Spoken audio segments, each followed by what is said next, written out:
তাৰ মাটি কাটি আগফালে দৌৰিবলৈ চেষ্টা কৰে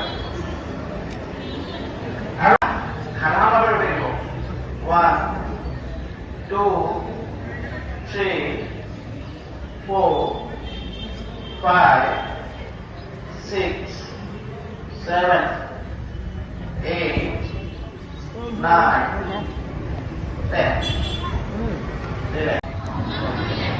যাৰ দ্বাৰা আমাৰ অন্তৰাত্মাৰ বিকাশ হয় প্ৰতিজ্ঞাবদ্ধ হওঁ যে মই মোৰ কৰ্তব্য নিজৰ প্ৰতি পৰিয়ালৰ প্ৰতি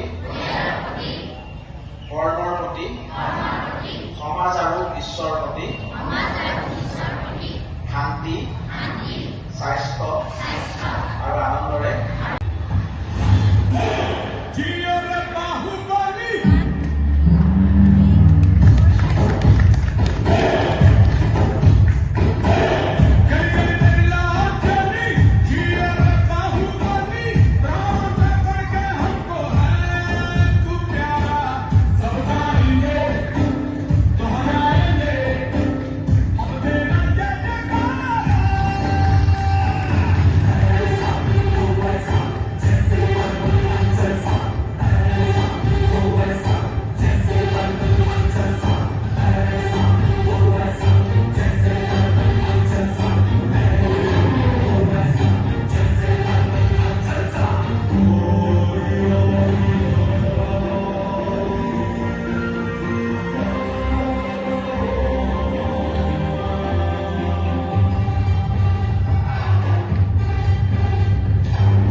আকৌ আমি পুনৰ ৰন্ধাখনত বহিম।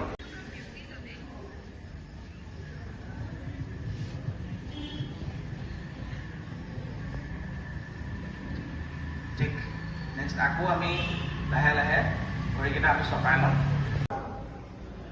আমি উশাহ লৈ লৈ নেটৰ মানে যাম আৰু উশাহ এৰি সন্মুখলৈ আহিম আৰু ভৰিকেইটা বুঢ়া আঙুলিত লগাবলৈ চেষ্টা কৰিম যাতে এনেকৈ সুবিধা হয়। আকৌ উশাহ লৈ লৈ সন্মুখ যাম।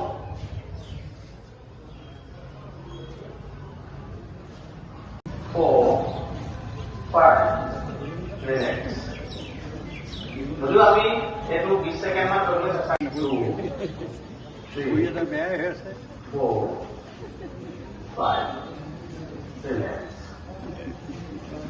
2 3 4 5 6 7 8 9 10 relax তো মিনিমাম আমি 5 বাৰ বা 6 বাৰ এই অভ্যাসটো আমি কৰিব পাৰোঁ আৰু এই অভ্যাসটো যদি আমি কৰোঁ তেতিয়াহ'লে আমাৰ শৰীৰত বহুত ভাল ফল আমি পাম।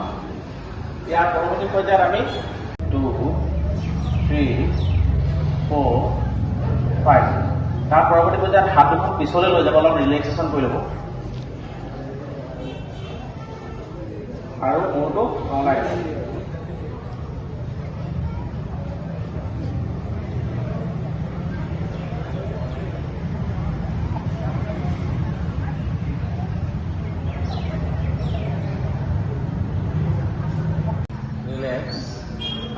সন্মুখলৈ আহিব।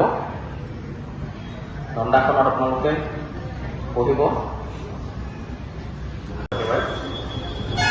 ভৰি ল'ব আৰু ভৰিকেইটা এইধৰণে হাতেৰে ধৰি ল'ব আৰু সন্মুখলৈ চাই প্ৰথমতে। আৰু এই ক্ষেত্ৰত এটা অভ্যাস আছে, যিটো অভ্যাসৰ জৰিয়তে বিশেষকৈ মহিলাসকলে বুজি পাব।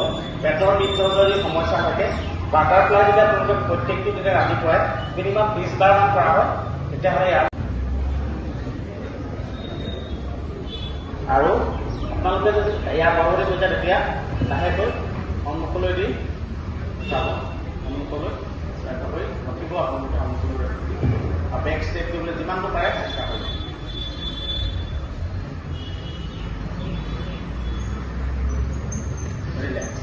আকৌ লৈ যাওঁ আৰু উশাহটো এৰি আমি লাহেকৈ তললৈ লৈ আহিম আৰু লাহে লাহে আমি ইয়াতে হাতখন আগবঢ়াই দিম। বুকু মাটিত লাগি থাকিব, থুতৰিটো আপোনাৰ মাটিত